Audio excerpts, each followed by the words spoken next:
S'installer au Maroc en plein été, c'est pas toujours une bonne idée et je vais t'expliquer pourquoi.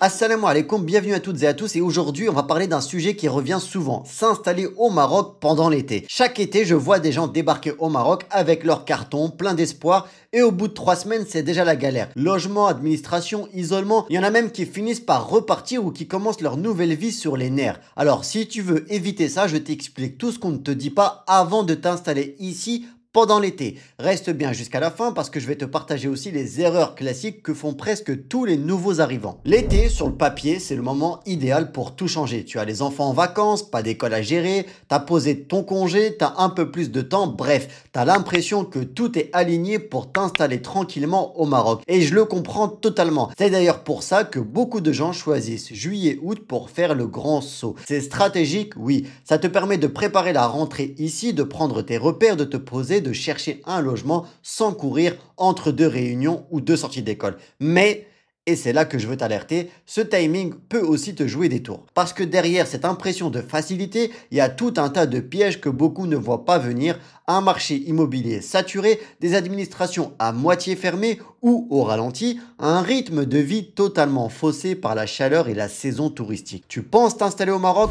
En réalité, tu t'installes dans le Maroc version été. Et ça, c'est pas le même pays qu'en septembre ou en janvier. Là, on attaque le gros morceau parce que s'installer, ça veut dire trouver un toit. Et si tu penses que le marché de la location est fluide en été, eh ben accroche-toi. Juillet-août, c'est la période la plus tendue de l'année pour se loger, surtout dans les grandes villes ou les zones touristiques comme Agadir, Marrakech, Tanger, voire même Rabat. Pourquoi? Parce que tu as un triple effet. Les MRE qui reviennent pour les vacances et cherchent à louer temporairement, les touristes qui prennent des Airbnb à la semaine et en plus font monter les prix, les locaux qui sont absents ou bien repoussent les visites à septembre car ils profitent eux-mêmes de la période saisonnière pour louer leur logement en courte durée. Résultat, tu trouves moins de biens à des prix beaucoup plus hauts et tu te retrouves à visiter ce qu'il reste et pas ce que tu veux vraiment. Et là, il y a un piège que je vois chaque année. Des gens qui signent dans la précipitation juste pour se poser quelque part. Un appart mal situé, pas aux normes, pas isolé, avec un propriétaire qui te sort un contrat bancal et c'est là que ton installation peut vite devenir un enfer. Mon conseil perso,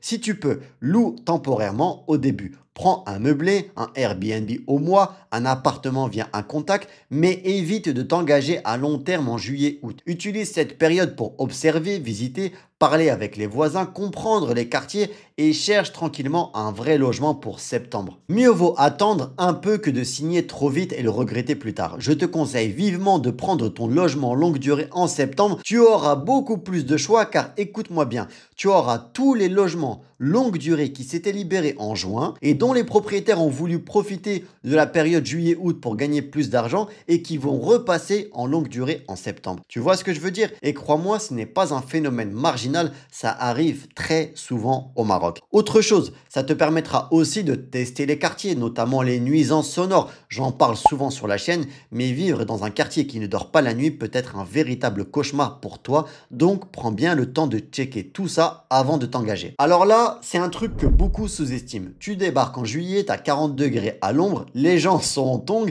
en terrasse à minuit, il y a des glaces, du foot, bref, t'es tranquille. Et tu te dis, mais c'est incroyable ce pays, c'est les vacances toute l'année. Spoiler, non. Ce que tu vis là, c'est le Maroc version estivale. Ce n'est pas la vraie vie quotidienne. En été, le rythme est totalement déréglé. Les gens travaillent moins, dorment plus tard. Les commerces ouvrent et ferment à des heures parfois un peu cheloues.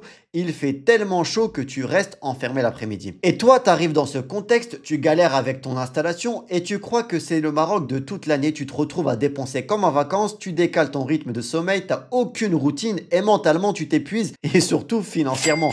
Mon conseil, essaye de garder une discipline de base. Même si c'est tentant de suivre le rythme ambiant, mets-toi en condition je m'installe et non je suis en vacances. Le Maroc est un pays qui se découvre vraiment à la rentrée quand tout reprend. Si tu prends de mauvaises habitudes en été, tu risques de le payer en septembre. Alors là, on entre dans la zone de turbulence parce que tu peux avoir la meilleure volonté du monde, les documents prêts, les rendez-vous alignés dans ta tête, mais en été, l'administration marocaine peut aussi être en vacances. Août, c'est presque un mois fantôme pour tout ce qui est démarche sérieuse. La résidence, ouverture de compte, corde bancaire bloquée, inscription scolaire, dossier aussi est professionnel. Il y a beaucoup de jours fériés au Maroc en août, il y a des ponts, les agences sont en congé, les bureaux tournent au ralenti, parfois même ferment totalement. Et là, tu as deux choix. Soit tu t'énerves et tu t'épuises à vouloir tout régler maintenant, soit tu acceptes que l'été, c'est pas le moment pour avancer sur l'administratif et tu adaptes ta stratégie.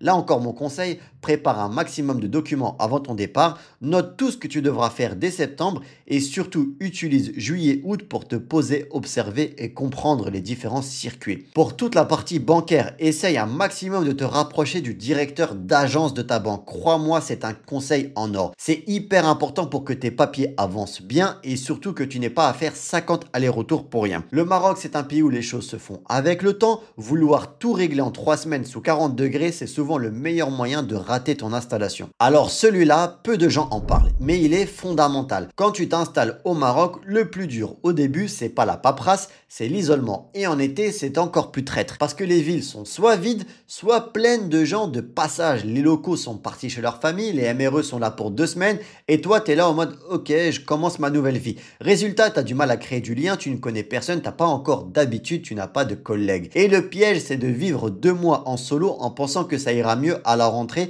sans poser les bases pour que ce soit vraiment le cas. Encore une fois, mon conseil, commence à créer ton cercle dès maintenant. Rejoins des groupes sur WhatsApp de ta ville, des groupes Facebook ou dans des lieux locaux, les salles de sport, les cafés, même à la mosquée. Si tu as des enfants, profite des stages, des centres de loisirs, des activités d'été pour rencontrer d'autres parents. Et surtout, ne reste pas en mode repli. Plus tu attends pour te connecter aux autres et plus ce sera dur en septembre. Bon là, je vais te partager 5 erreurs en mode checklist parce que c'est des erreurs que je vois chaque été et si tu les évites, tu seras déjà devant 80% des gens qui débarquent. La première, croire que l'été reflète la vraie vie au Maroc. Tu arrives en mode playa, restaurant à gogo, activités payantes tout l'été, tout le monde est détendu, mais c'est une illusion. Le Maroc d'août, c'est pas le Maroc d'octobre, comme je te l'ai dit tout à l'heure, donc surveille ton budget attentivement. Erreur numéro 2, signer un bail dans la précipitation. Tu veux te poser vite, je comprends, mais signer un bail de 3 ans dans un appart que tu as visité à la va-vite, c'est une galère en puissance. Et parfois, les proprios profitent de la saison pour faire passer des trucs pas très nets. Donc, essaye aussi de visiter avec un local qui s'y connaît en immobilier. Erreur numéro 3, vouloir tout régler administrativement tout de suite. Le comptable, la banque, les dossiers de résidence pour les étrangers. T'as beau courir, si le gars qui gère est en vacances à Tétouan, tu vas juste t'énerver. Respire et patiente. Erreur numéro 4, s'isoler en pensant que ça ira mieux plus tard. Je te l'ai dit tout à l'heure. On profite de l'été pour se poser tranquille, mais 2 mois solo sans réseau, c'est dur. Donc, plus tu tardes à sortir et plus tu vas te refermer sur toi-même et ça peut faire des dégâts dans ta vie. Crois-moi, c'est important. Et enfin, dernière erreur, ne pas s'adapter et vouloir tout faire comme dans son pays d'origine. Tu viens avec tes réflexes, tout doit aller vite, être carré, bien organisé, c'est comme ça qu'on fait chez moi. Mais ici, les choses se passent autrement. Les horaires sont parfois flexibles, les démarches peuvent prendre du temps, les réponses ne sont pas toujours immédiates. Si tu t'obstines à vouloir faire comme chez toi, entre guillemets, tu vas droit à la frustration. Le Maroc, ça s'apprivoise et plus tu t'adaptes, plus la vie devient douce. Si tu prends conscience de ces différents pièges, tu vas vivre une installation beaucoup plus fluide, beaucoup plus sereine, Inch'Allah, même en plein été. Et crois-moi, tu vas te remercier toi-même dans 6 mois. Tu l'as vu, s'installer au Maroc en plein été, c'est pas impossible, mais c'est une période particulière où tout est un peu décalé. Le rythme, le logement, l'administration, les relations humaines. Alors, si tu as regardé cette vidéo jusqu'ici,